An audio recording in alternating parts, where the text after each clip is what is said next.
ദേവൂട്ടിക്കൊപ്പം വരികയാണ് അമ്മേ മൂകാംബികെ. നവംബർ 24 മുതൽ എല്ലാ ദിവസവും രാത്രി 8:30 നമ്മുടെ സ്വന്തം സൂര്യ ടിവിയിൽ. പക്ഷെ എന്ത് ചെയ്യാൻ കഴിയും? അച്ഛനെ ഓർക്കാൻ നമുക്കൊരു ഫോട്ടോയുടെ ആവശ്യമുണ്ടോ അമ്മേ?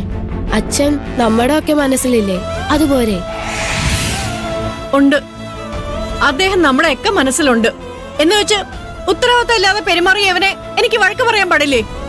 അതിനുള്ള അവകാശം എനിക്കില്ലേ? ഇല്ല. കാലത്ത് മുതൽ തുടങ്ങിയതല്ലേ ഇവനെ വഴക്ക് പറയാൻ. ഗാർമെന്റ്സിൽ വന്നിരുന്ന് ഇവൻ ഒരേ കരച്ചിൽ. അമ്മ അങ്ങനെ പറഞ്ഞു, അമ്മ ഇങ്ങനെ പറഞ്ഞു എന്നൊക്കെ പറഞ്ഞിട്ടു. ജോലി കഴിഞ്ഞ് തിരിച്ചു വന്നപ്പോഴും വഴക്ക് തന്നെ.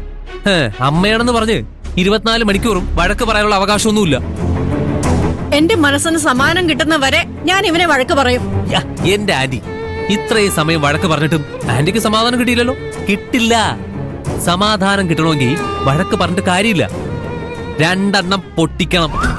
മഹാപാപി, നീ എന്നെ തല്ലുവിളിക്കാൻ വന്നാണോ? 2 എണ്ണം കിട്ടിയാലേ നീ പഠിക്കൂ. കൊടുക്കാന്റി. അമ്മ തല്ലേ തന്നെ. അഥവാ ദേഷ്യത്തിന് ഒരു തല്ല് തല്ലി പോയാ ചേട്ടൻ കരയില്ല. പക്ഷേ അടുക്കളപ്പുറത്ത് പോയിരുന്ന് അമ്മ കരയും. ഞാൻ എന്റെ മോനെ തല്ലിപ്പോയല്ലോ എന്നും പറഞ്ഞു. ആ തള്ളമാരങ്ങനെയാ. മക്കൾക്ക് നൊന്ത തള്ളമാർക്ക് നോവും. ഇത്തവണ ഞാൻ നിന്നോട് ക്ഷമിച്ചിരിക്കുന്നു.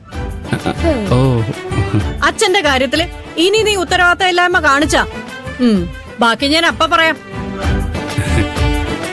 ഇന്ന് മുതൽ ഞാൻ നല്ല കുട്ടിയായിരിക്കും. ഇപ്പോഴാ ശ്വാസം നേരെ വീണത്. ഐ ലവ് യു അമ്മേ. ഓടാ.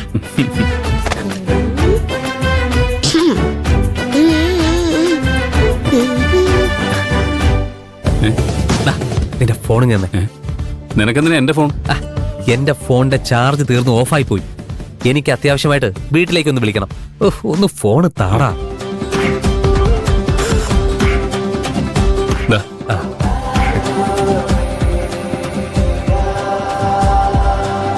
ഈശ്വര, ഫോണിൽ പാറുവിന്റെ ഫോട്ടോ ഉണ്ടല്ലോ. ഇവനത് കാണുമോ? എന്താടാ? ഞാൻ വീട്ടിലേക്കൊന്ന് വിളിക്കട്ടെ. ഫോൺ താടാ. എന്റെ ഫോൺ തരാൻ പറ്റില്ല. അമ്മയുടെ ഫോൺ അവിടെ ഉണ്ടാവും. നീ അതിൽ വിളിച്ചോ. കീപാഡ് ഫോൺ കിട്ടിയിട്ട് എനിക്കെന്ത് പ്രയോജനം? എടാ, വീട്ടിലേക്ക് വിളിക്കാൻ കീപാഡ് ഫോൺ പോലെ. നീ നിന്റെ ഫോൺ തരുന്നുണ്ടോ ഇല്ലയോ? ഇല്ല. 4 പേരുടെയും ഫോട്ടോ കിട്ടിയാൽ മാത്രമേ ആ ചെക്കന് കുടുംബചിത്രം വരയ്ക്കാൻ കഴിയൂ. ഇവനാണെങ്കിൽ ഫോണും തരുന്നില്ല. ഇവനോട് തുറന്നു പറഞ്ഞാൽ സർപ്രൈസ് പൊളിയുകയും ചെയ്യും. എന്താ ഇപ്പൊ ചെയ്യുക? എടാ, നിന്റെ ഫോൺ താടാ. നിനക്ക് വേണമെങ്കിലേ ദർശനയുടെ ഫോണിൽ നിന്ന് വിളിച്ചോ.